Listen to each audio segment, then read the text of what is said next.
Imagine not being able to read the paper because your hands were shaking. Imagine not being able to read newsprint as your world faded to black. The National Federation of the Blind, Newsline, Indiana.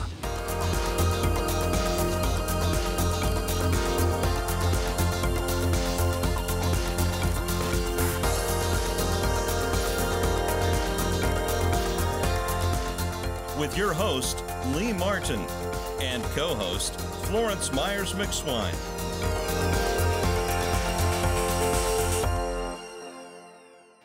We want to welcome you to this week's segment of the National Federation of the Blind Newsline show. We have a continued show with Dr. Reed, which is a professor at Ball State University. But first, we want to talk a little bit more about the National Federation of the Blind, a free service that they offer here in the state of Indiana. It's called the NFB Newsline service. Florence, tell us a little bit more about how the services have impacted some of our subscribers. Oh, well, Lee, we get comments from subscribers all the time. One that comes to mind is a gentleman who explained to us that having Newsline is like having the global news right at his fingertips. Talked to people that have said, after losing their sight, they wondered if they would ever be able to read any magazines. They would stand at the checkout counter and kind of touch the magazines and just wonder what was inside. But now, thanks to NFB Newsline, they can read those magazines whenever they like, 24 hours a day, 7 days a week. So we hear a lot of comments from our subscribers to Newsline, Lee. And in Indiana now, we have 18 different publications throughout the state, and we cover basically the northeast, south, the middle, central, and west. Let's see, northeast, south, central. That's it, right? Okay. So we cover those a lot of areas, and we'll be adding to the NFB Newsline service. Will be Kokomo and also Marion, Indiana. So those individuals that meet the qualifications for the service will have those newspapers, their local newspapers right there at their hands, as well as international newspapers and over 500 different other publications throughout the state. Once again, it is a free service, and we will want you to pay attention to the commercials and to the comments that you'll be listening to. And on top of all that, we'll be right back with our guest, Dr. Reed. NFB Newsline also provides weather alerts that are not always read aloud when they pop up on the TV screen. Television listings in many of the top-ranked magazines can also be found on the app. I'm glad that Newsline exists, and I believe that all people should have access to any publication that is printed. I love the quotes of the news and almanac. Getting history facts through NFB Newsline is very interesting to me. I end my day with NFB Newsline.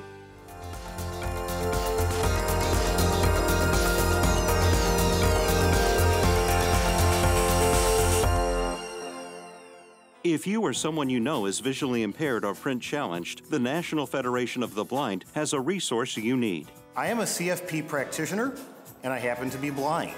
I rely on NFB Newsline to keep me current with Wall Street Journal and the Financial Times. Hoosiers can hear Indiana magazines, circulars, national magazines, and information from across the globe. Learn more by calling 855-963-6476 or visit nfbnewsline-in.org.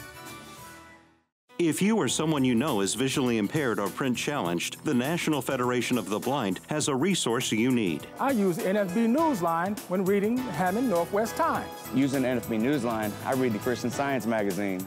Dad, you read Jerusalem Post too. Learn more by calling 855-963-6476 or visit nfbnewsline-in.org. Live the life you want. Read NFB Newsline. It's free.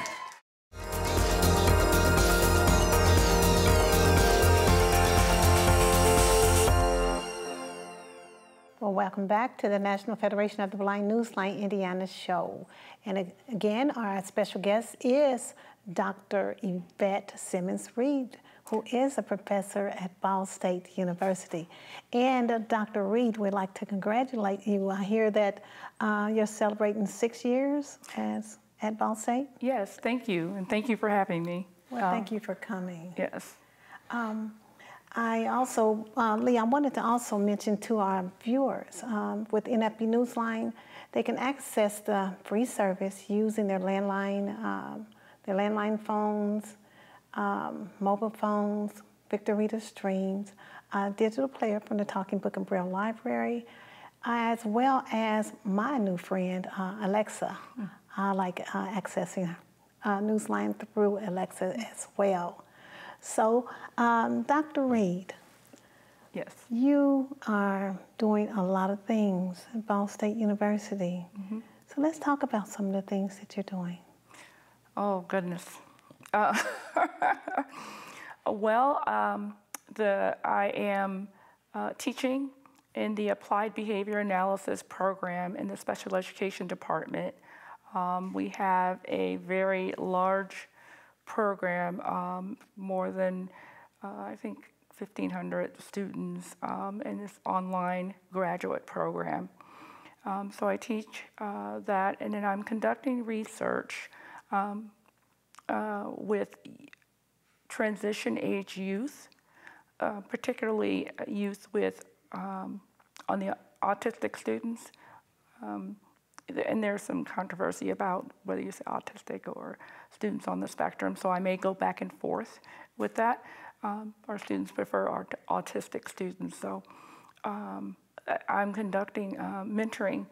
So we, through the CAPS program, CAPS stands for Cultivating the Academic and Personal Success of Students. We recruit and train their peers on how to serve as mentors, to provide supports, more individualized supports than what universities are typically able to provide. We all know that there's a disability services, and disability services decide what accommodations are appropriate for a student, and for the most part, for students, for autistic students, those accommodations are not quite the right fit. And so what we try to do is fill in the gap in terms of providing that individualized support with executive functioning that may be helping students find resources, organize, and manage their daily schedules, break down assignments.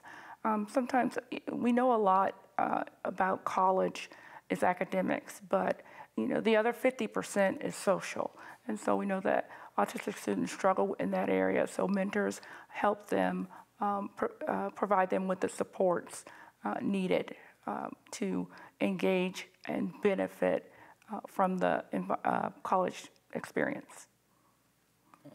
Now, why did you get into the autistic teaching? Well, I actually support and research, conduct research with a great variety of disabilities. That may be where I conduct my research, but by no means is that all the only population that I work with.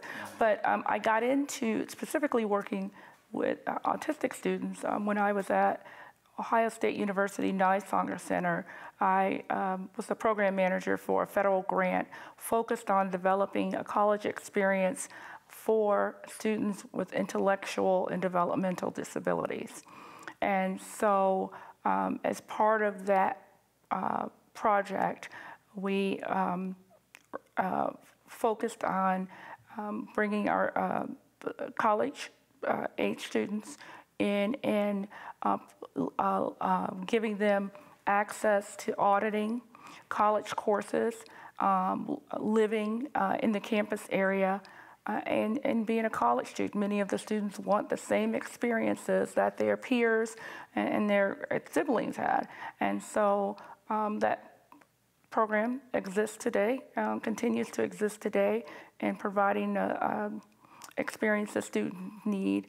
It's a non-degree program, so that's actually how I began to work with students, autistic students, but I have taught all disability categories, except, well, actually I have even deafblind. So at one point in my career, I've taught all levels of education as well, so. Okay, well, in addition to basic academics, what skills or experiences do students need to find and retain? This is where I really do a lot of my research in terms of through the mentoring program that I told you about. Students really need to develop self-determination skills. And self-determination skills is self-determination is the larger term, but pretty much what it means is just learning to be independent, being self-aware of what their needs are. So often, as children in K-12, parents are the greatest advocates for students, or teachers determine what students need, and students are not often part of the process. And so they sometimes come to the employment or the higher education environment not really being aware of what their strengths are. So that's the first thing. And learning to set goals, being able to advocate with others to get their needs met. There's 5 skills in particular that are associated with competitive employment, and that is self-advocacy, problem solving, choice making, decision making, and did I miss one? Goal setting. So those are, that the research has shown, those are particularly associated with improved employment outcomes. So again, the goal setting, problem solving, choice making, and being able to advocate for themselves. So those are things that you don't learn, in a book. Those are through experiences. I often tell parents when I work with them and talk with them, we learn through failure, and I'm not talking about, just a lack of, just failing to be failing. Sometimes when things don't work out, if we have somebody there, it's okay, what did you learn from that experience, and what can you do better next time, or how would you handle that situation next time? It's our excellent learning experience. Sometimes when things don't work out for students, we don't use it as a tool to educate them. And a lot of times those experiences end up, impacting students' self-determination, self-esteem, and self-confidence, because they experience failure, and don't know how to handle it. And that's where having a good mentor or someone that can, help you walk through that is valuable.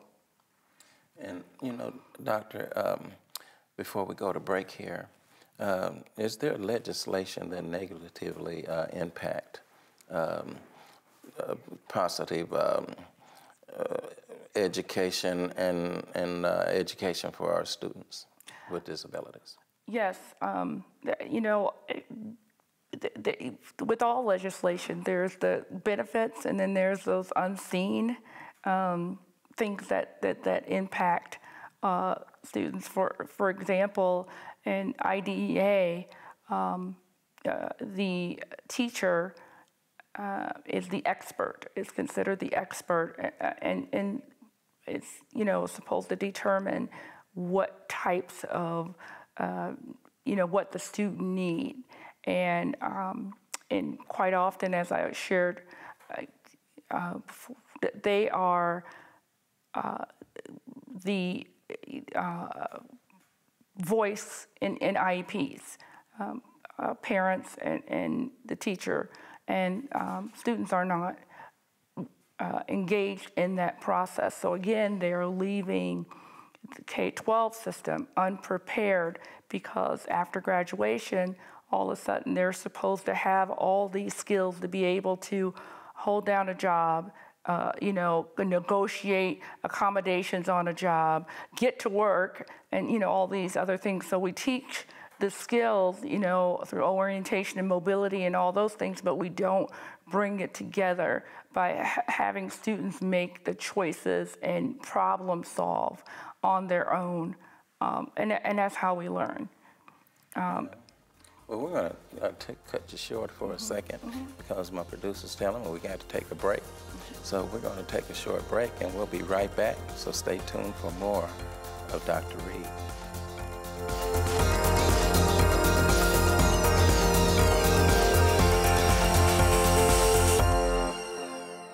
I'm Danny Wayne Beamer, Program Manager of the Elder Blind Program at the Will Center in Terre Haute, Indiana. I introduce the NFB Newsline to seniors in 13 southwestern counties in Indiana. I also utilize the NFB Newsline for my radio station public affairs shows. The NFB Newsline. Experience it today. Learn more by calling 855-963-6476 or visit nfbnewsline-in.org. We are the nation's blind, and we read NFB Newsline. I just graduated college as a blind student. How can I independently find job listings? Thanks to the National Federation of the Blind, visually impaired Hoosiers can hear newspapers, circulars, and magazines from across the globe. It is a fantastic service. Learn more by calling 855-963-6476 or visit nfbnewsline-in.org. We are the nation's blind, and we read NFB Newsline.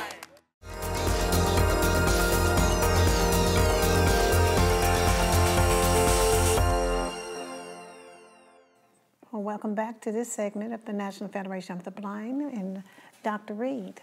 Let's continue on with the conversation we were having before our break. Well, I was sharing that as students not having the opportunity to experience the problem solving in natural settings, which is required for them to learn from failure, and the teacher being seen as the expert. We have recent legislation of the reauthorization of IDEA in 2004 and 97 that really emphasized transition. However, the transition looks different for different populations of students, and I think one of the challenges, again, that we have is how we talk about disability and ability. We focus on students' limitations and not their strengths. Sometimes that transition, we focus on what individuals can't do, and they begin to develop an identity that may not be useful when looking for employment or maintaining employment once they graduate. So I know that with the National Federation of the Blind, we have 3 schools and training centers throughout the United States. And we also, which they're located in Minnesota, Colorado, and Louisiana. And those are great training centers. I don't know, have you heard about those training centers during? No, I haven't. I'd be interested in learning more. It may be something you want to look into as well, because it prepares those students with the STEM, which they now call STEAM. So they added arts to that: science, technology, engineering, arts, and math. So and they have great summer trainings as well for students throughout the summer. So I'd like to invite you to look into that. Excellent, absolutely. And okay, so are there any recommendations under consideration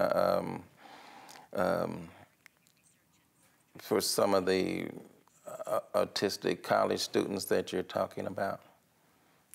Are there any recommendations? I'm sorry, can you rephrase that? Okay. You research for college students. that are autistic, and you say you deal with all populations.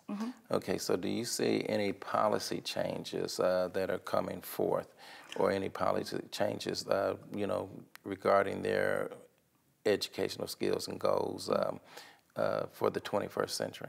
I think there are a lot of, there is a there is a committee for autism. I think particularly at Ball State, we are really focused on inclusive excellence and have gotten a lot of support from our faculty in various departments. For example, in my CAPS program, we collaborate with the Learning Center, the Tutoring Center, the residence halls, and all the various aspects on campus to help inform them on ways in which to support students. This is what we need. Again, most projects will start from a grant and then it go away, then the service goes away. What we're trying to do is leverage the existing resources to provide the types of support students need. So we've worked with our Learning Center, for example, and trained the academic coaches at the Learning Center on how to provide supports. Sometimes, asking one question is not enough. What do you need? Sometimes students don't know what they need, and you need to dig a little bit. And so,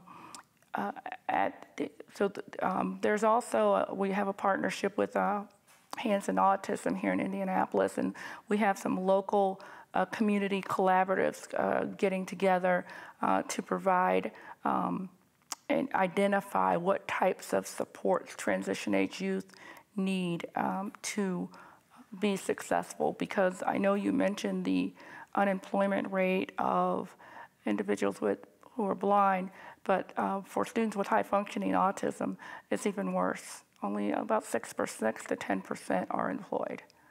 So, so we still got some work to do. Yes. Now, Dr. Reed, how do you feel that the students are receiving the services that you're offering at Ball State University? How do I feel that students are receiving it? Yes. I don't advertise, and I started with conducting, my goal was to identify the needs. We were conducting a survey, and from that survey, we started getting calls and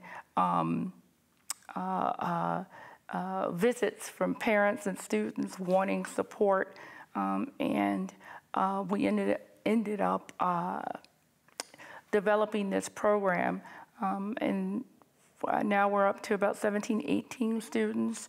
Now it's just through word of mouth to provide support. So students love it.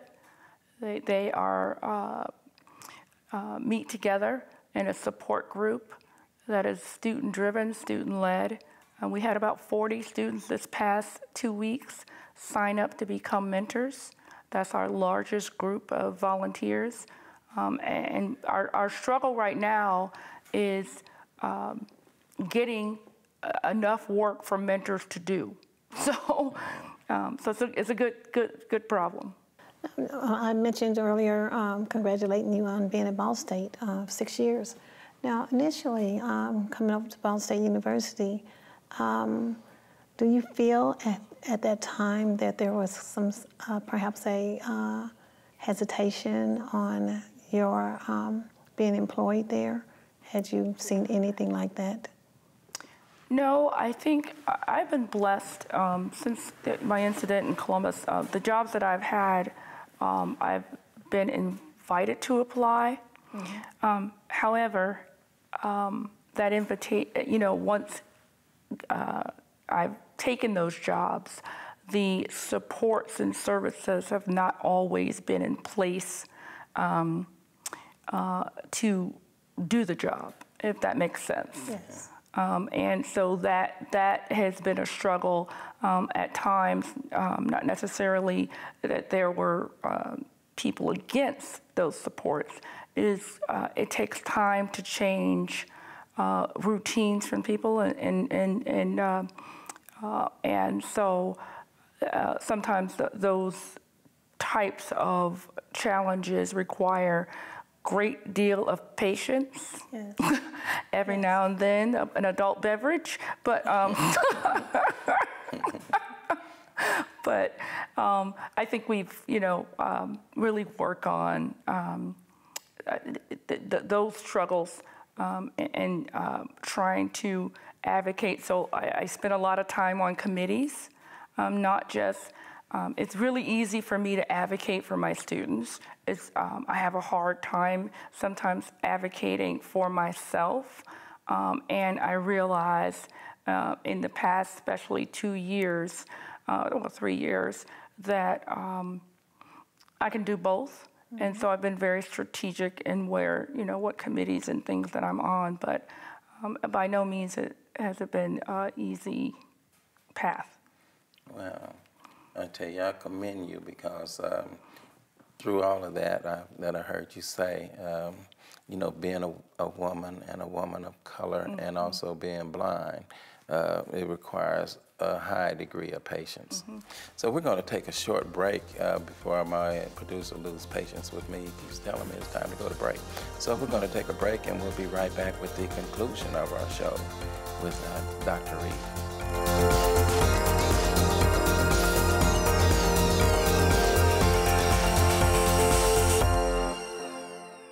Thousands of Indiana residents feel isolated from the world due to vision problems. Thanks to the National Federation of the Blind, visually impaired Hoosiers can hear newspapers, circulars, and magazines from across the globe. I'm a Vietnam veteran. I'm blind.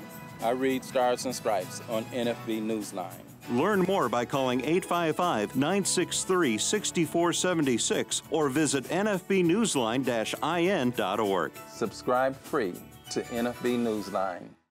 The National Federation of the Blind knows that blindness is not the characteristic that defines you or your future. Every day we raise the expectations of blind people because low expectations create obstacles between blind people and our dreams. You can live the life you want. Blindness is not what holds you back. We're going to conclude this week's National Federation of the Blind Newsline show. But Dr. Reed, do you have any comments? Yes. I would like to tell our students, never give up on you. It doesn't matter how long it takes.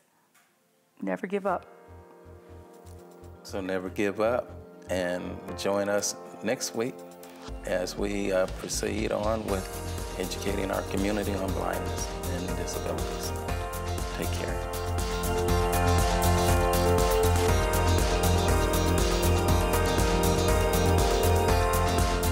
The National Federation of the Blind, Newsline, Indiana. For more information, go to nfb-in.org or call 855-963-6476. That's 855-963-6476.